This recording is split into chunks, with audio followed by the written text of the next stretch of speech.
नमस्कार, मी सुवर्ण 2च्या बुलेटिनमध्ये सुरुवात पावसा पाण्याच्या बातम्यांनी आपण करणार आहोत।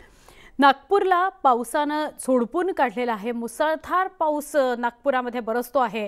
प्रादेशिक न्याय सहाय्यक वैज्ञानिक प्रयोगशाळेमध्ये पाणी भरलेलं आहे। यामुळे संपूर्ण प्रयोगशाळा पाण्याखाली गेल्याचं पाहायला मिळत आहे।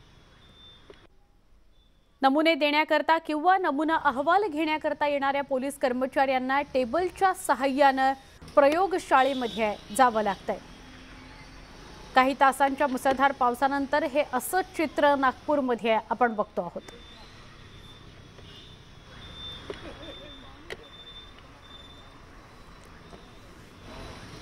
आमचे प्रतिनिधी तुषार कोहळे यांच्याशी सविस्तर बोलूया।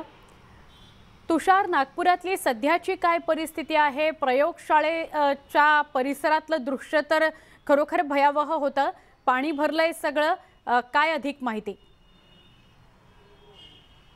निश्चितच जर का आपण बघितलं तर ज्या प्रकारे नागपूरच्या या प्रयोगशाळेमध्ये चित्र आपल्याला पाहायला मिळते, तुमच्या या जर का तुम्ही बघितलं तुमच्या लक्षात येईल की कशा प्रकारे इथे चारही बाजूने म्हणजे या इमारतीच्या चारही बाजूने पूर्ण पाणी साचलेलं आहे आणि साधारण 3-3, 4-4 फुटापर्यंत हे पाणी साचलेलं आहे।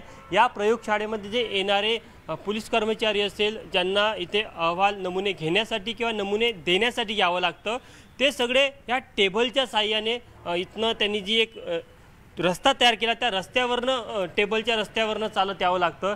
जर का हे दृश्यांमध्ये बघितलं तर तुम्ही बघू शकता की या प्रयोगशाळेच्या चारही बाजूला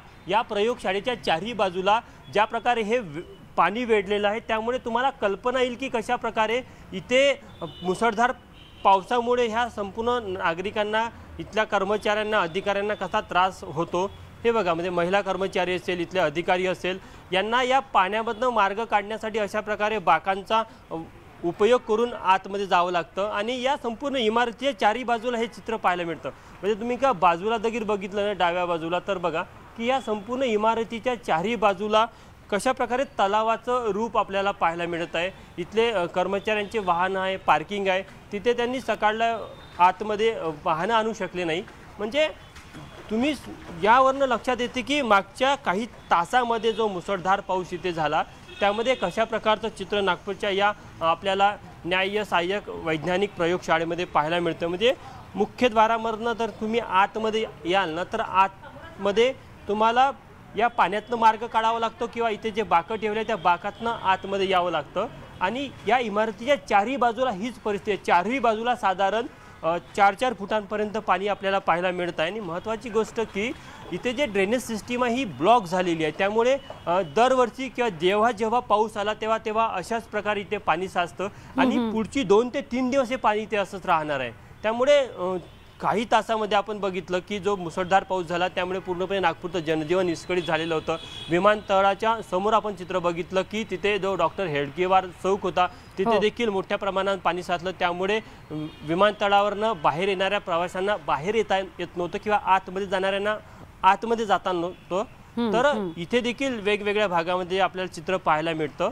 त्यावरून तुम्ही कल्पना करू शकता की नागपूरची जी ड्रेनेज सिस्टीम आहे ती कोलॅप्स झाल्यामुळे कशा प्रकारे वेगवेगळ्या भागामध्ये आपल्याला पाणी साचलेलं पाहायला मिळतं।